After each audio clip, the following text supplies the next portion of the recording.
DOOMBOT. Hey, earlier this month, Universal Studios Orlando announced that they will be closing down their Rip Ride Rocket roller coaster for good in September of this year, 2025.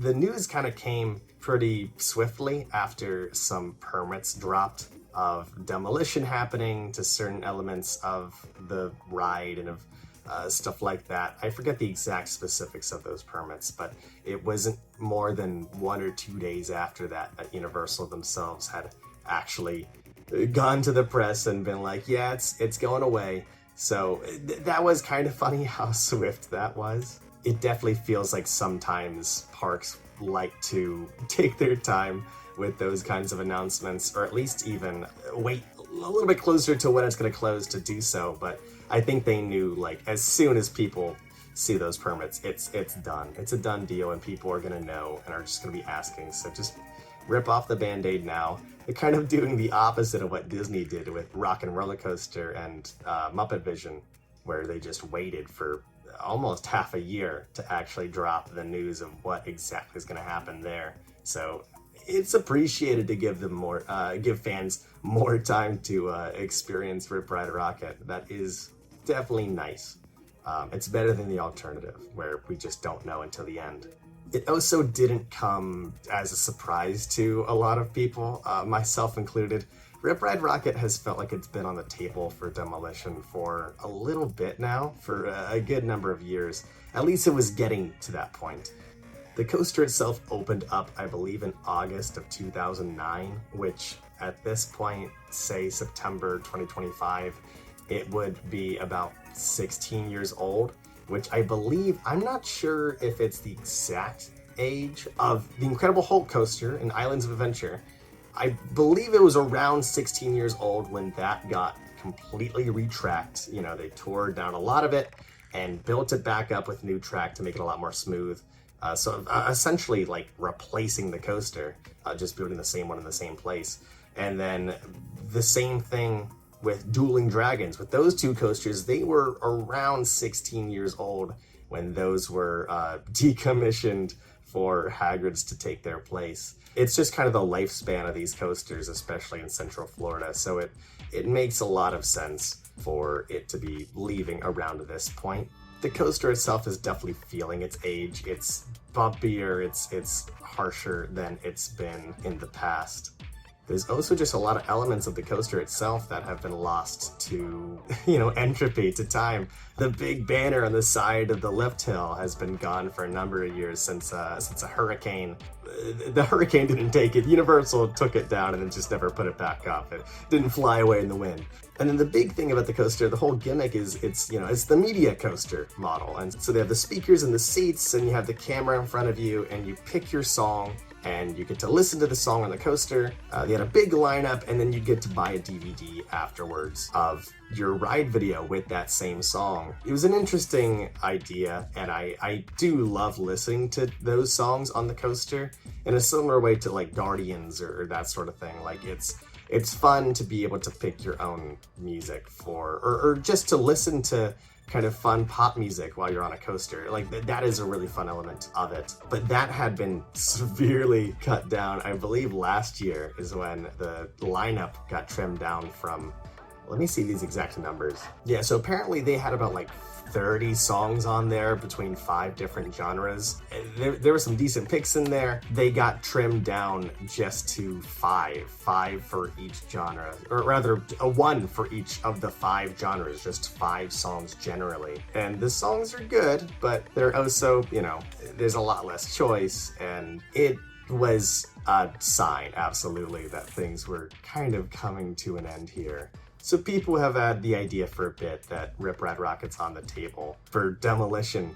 It is an interesting thing to go though, because, and I can make future videos on this specific topic, but Universal Studios Park itself, at least in Orlando, is not doing great. It's got a lot of issues with variety. There's not a lot of stuff to do. A lot of it's just simulator rides and not great ones at that. Rip Ride Rocket is kind of something bigger and different and unique to do in the park that it will be missed. Its presence will be sorely missed within the park. It's one of the few e-tickets the park has, so to shut it down, especially without something else, to not have something lined up to take in that displaced guest traffic, I do wonder how the park is going to be over the next 2 years.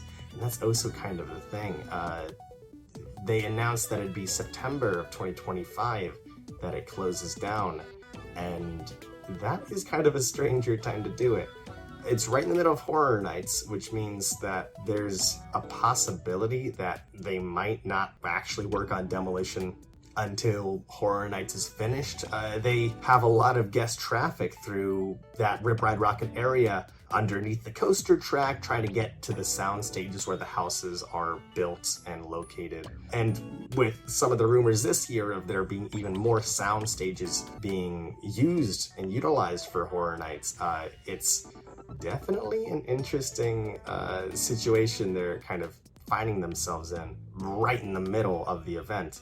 It's totally possible they just work on stuff that doesn't, affect that kind of traffic, say like the dispatch station or the area of the track over by City Walk, Blue Man Group, that sort of thing. There's ways to work around it, or they could just do it and Horror Nights can just kind of seethe and cope for a year or two because all of their logistics is just going to be horrendous. But we'll see how it goes. That date kind of pushes back any potential openings for a new attraction for a good 2 years. So it's going to be until about 2027, sometime around there, that will be out of a big attraction, a big coaster, a big e-ticket at Universal Studios Park, which is interesting. It's going to be a bit tough for a bit.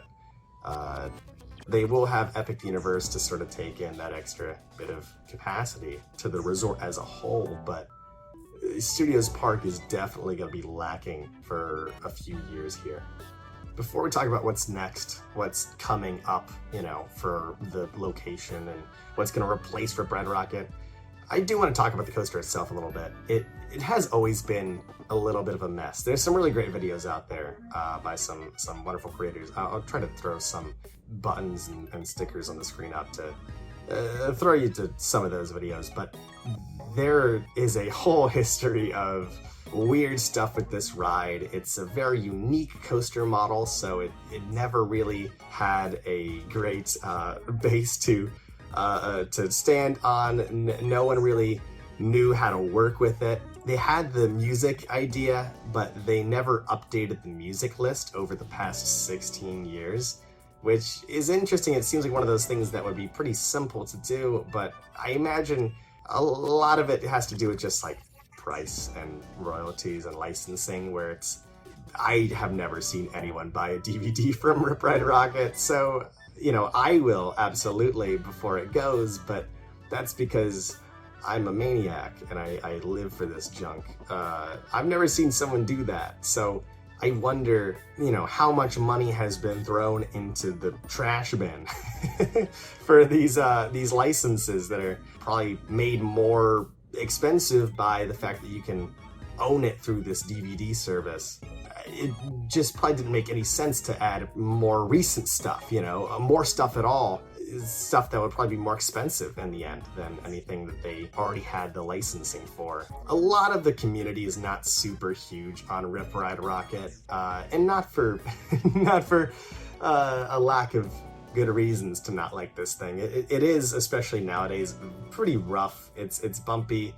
The coaster design itself, like the layout, isn't great. It's got like the opposite of flow. It's like the opposite of Velocicoaster that just feels, buttery smooth the whole time, like a brisk jog.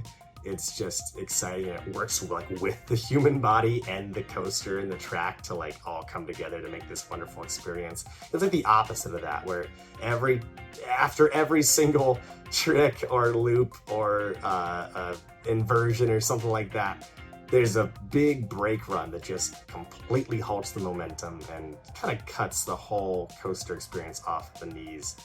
And I know a lot of enthusiasts really don't like it for that reason. The coaster itself gets pretty high guest satisfaction scores, at least from how I understand it, and it makes a lot of sense in that it's a big, cool coaster in the middle of your park, and it's fun enough so that it's not like, oh, I'm never going on that again. Like it's a fun ride. It's not the best, but it's a good time, and that's honestly my thought on it.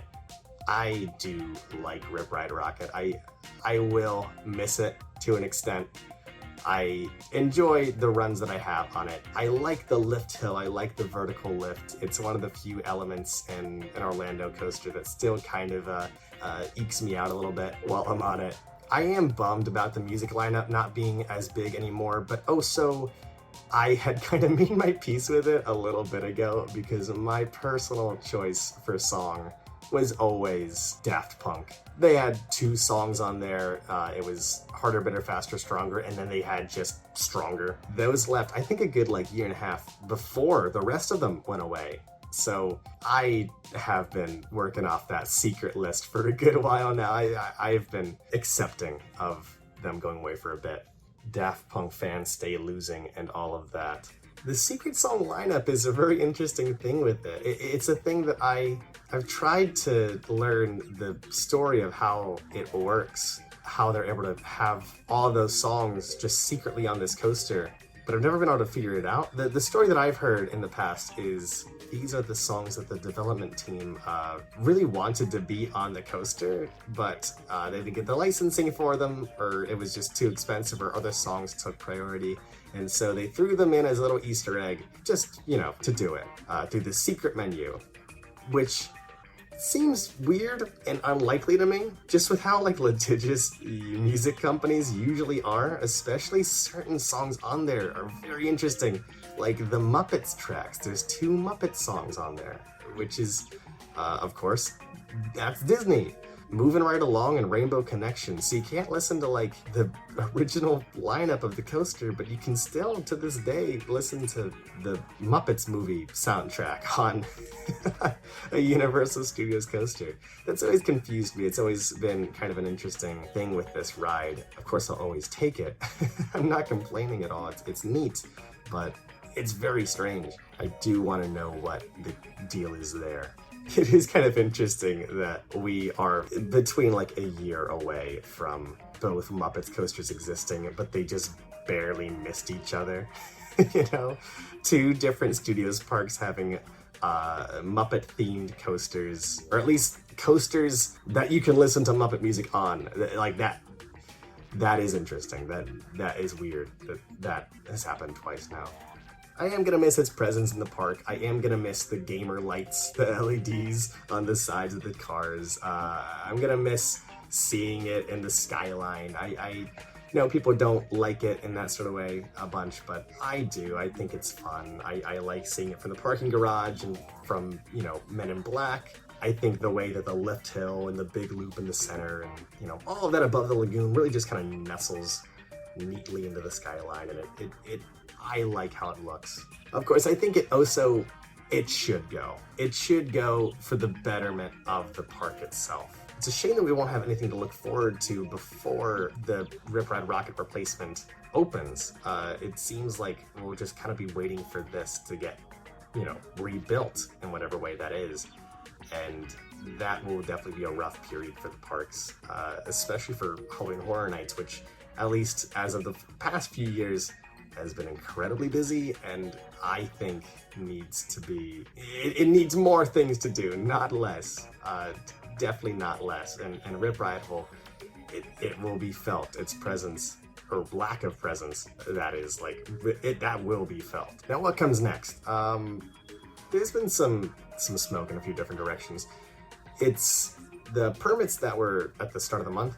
They kind of talked about how there would be some new buildings potentially being built somewhere near the New York area for whatever attraction replaces Rip Ride Rockit, which is interesting, kind of having the entrance of the ride moved from around the Blue Man Group area, kind of behind Minions, to around New York, kind of where that big cutout is. I think there has been a lot of fan desire, especially because of the location within New York, and also just in that specific spot by the cutout, for a Ghostbusters attraction.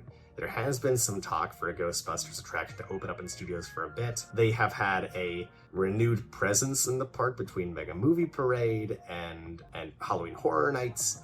They were an original opening day property for the park, so it makes 100% sense to bring it back. It's also, the property itself is kind of seeing a little bit of I don't know if I'd say fall renaissance, but it definitely is seeing a resurgence in popularity and in relevance. So if there ever was a time to build a Ghostbusters attraction at your classic movie theme park, now is the time to do it.